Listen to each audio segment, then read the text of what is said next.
Donovan Mitchell and James Harden are dominating round one of the NBA playoffs, and the Cleveland Cavaliers are the only team to start off with a 2-0 series lead. The shot creation from both Donovan Mitchell and James Harden has been the main reason why the Cavs are rolling, and that backcourt has combined for 112 points through their first two games against the Toronto Raptors. And in game two, they teamed up with Evan Mobley to combine for 83 points between the three of them. The big three shot 66% from the floor during that game, and the defensive attention that Harden and Mitchell command was enough to create countless openings for Mobley, who took advantage of every mismatch he was given. Mobley's athleticism was on full display in those actions. The Raptors simply had no answer for containing all three of Cleveland's best players at the same time. After the game, Donovan Mitchell talked about that dynamic, saying that if James Harden is running a pick and roll with Evan Mobley, then the defense is in a tough position trying to contain that action, all while worrying about giving up any gaps for Mitchell to insert himself into the play. Like I always say, you have a guy that can create his own offense for himself and for others. And I've been saying it since he got here. It just makes it tough, right? You know what I'm saying? It's not always going to be perfect, but it makes it tough. You have to figure out how you're going to guard it. You know, he runs, like he said, he runs the pick and rolls with Ev. He hits Ev in the pocket. Do you help off me? Do you stay? You know, and there's also possessions where you can just go stand in the corner and allow him to be him. We've seen Mitchell fill those gaps perfectly through two games, scoring 30 points in each game of this series so far, and doing it without sacrificing his body in the ways that he did in years past. We've seen examples of Mitchell leaving it all out on the floor and honestly running himself into the dirt trying to steal a playoff win. The physical toll his body takes in those performances are one of the main reasons why, unfortunately, Mitchell hasn't been able to go deep into the playoffs yet. Last year against the Pacers, we saw a great game where Mitchell scored a heroic 48 points in game two, but each one of his drives to the basket came at a high cost, with him constantly hitting the floor, having to pick himself back up, and it was clear to anyone watching that he was too exhausted at the end of the game to help his team avoid blowing a lead. Now with James Harden next to him, that shouldn't be a problem anymore as long as Harden is healthy and available. Harden has taken a huge weight off of everyone's shoulders since arriving in Cleveland, and his mastery of the pick and roll is as sustainable of an action as you can reasonably get in the playoffs. Like Mitchell, though, we have seen Harden burn himself out in the postseason by carrying too much offensive responsibility. There are some serious limitations that come from relying almost entirely on one player to run an offense. And so that's why the Cavs are hoping that combining Mitchell and Harden together, they'll be able to pull off a balancing act that will allow both of them to go deep into the playoffs and erase the narratives that have plagued their careers. I think it balances it. It's a great point. I still get a little crazy with Don, like Don passed the ball, you know, like and then he goes makes an incredible shot. So it's just finding that, you know, it's that Michael Jordan maturity balance, like, man, just knowing when to. But I do think James being beside him and, you know, helps a lot. Anyone who has played basketball at any level, honestly, can understand the importance of building chemistry. It's something that you can't really fake on a basketball court, and as you go higher in this game, chemistry and on-court connections become more and more important. There's a reason why basically every championship team ever has had years of playing together and losing together before they finally got over the hump.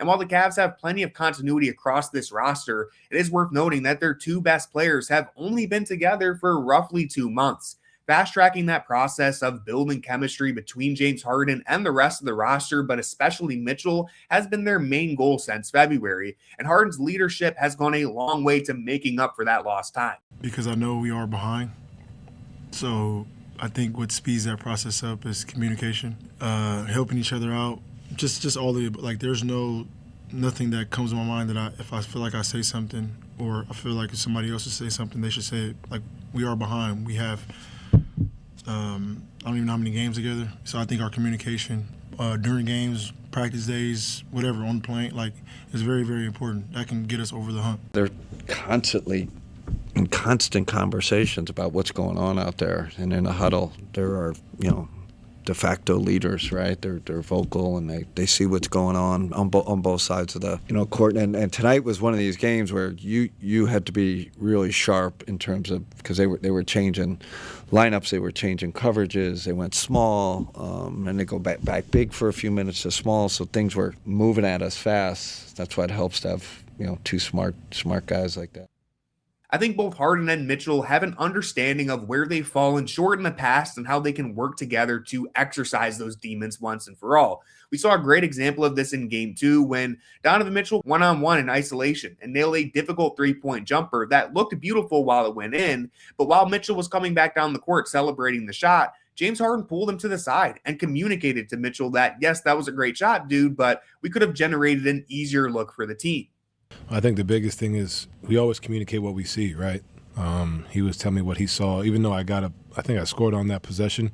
And to his point, there was an easier read that I didn't see that he saw, right? Taking it a step further, we can't, whether it's him, whether it's me, whether it's our team, we can't put ourselves in that situation, especially on the road. Like, those shots don't go in, you know what I mean? It's a different ball game, you know what I mean? So that's the first step. But then you look at it, it's Don, and he's capable of, doing this spectacular. So, big time shots from him, big time play from him, all year long. But for us as a team, we just got to be better, getting a better shot, early in the clock. As I said, it's awesome to see Mitchell bury some of those really difficult jump shots, but it's just not something that the Cavs can rely on long-term if they want to go deep in the playoffs. And I think Harden being able to stop Mitchell mid-celebration to tell him that the shot he just made wasn't in the team's best interest is a really good sign that these two have built a mutual trust and respect for each other. That's a difficult conversation to have if you're not on the same page, but that type of stuff is what you need to win at the highest level. And it's pretty big that in just 2 months, Harden and Mitchell have already established that relationship. I think it goes without saying that the Cavs can only win a championship this season if Mitchell and Harden can take them there. And while there are plenty of other important factors that we'll be keeping an eye on, the reality is this backcourt has the tools to solve any problems that an opponent can throw at them. Harden's comfortable making the right play over and over again in the pick and roll, and if Mitchell can continue to protect his body by filling in those gaps rather than trying to carry everything on his own, then that's a recipe for long-term success.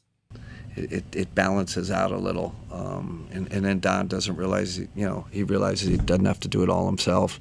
There are a couple of times there where, Don's ISOing and they start crying. He just throws it to James. And then there was one time where Don had it. James went and set a pick and roll for Don, right? They're like, selfless with each other, because they're on the same page. They want to get to that next level, that next step. Having someone like Harden as your quarterback, a guy who can handle playoff physicality and drag your team out of the mud offensively, is exactly the type of partner that Mitchell has been needing in the backcourt. Because as much as I love Darius Garland, he just couldn't stay healthy at the end of the seasons, and his 6'1" frame made it easier for defenses to jam him up and force him out of the action.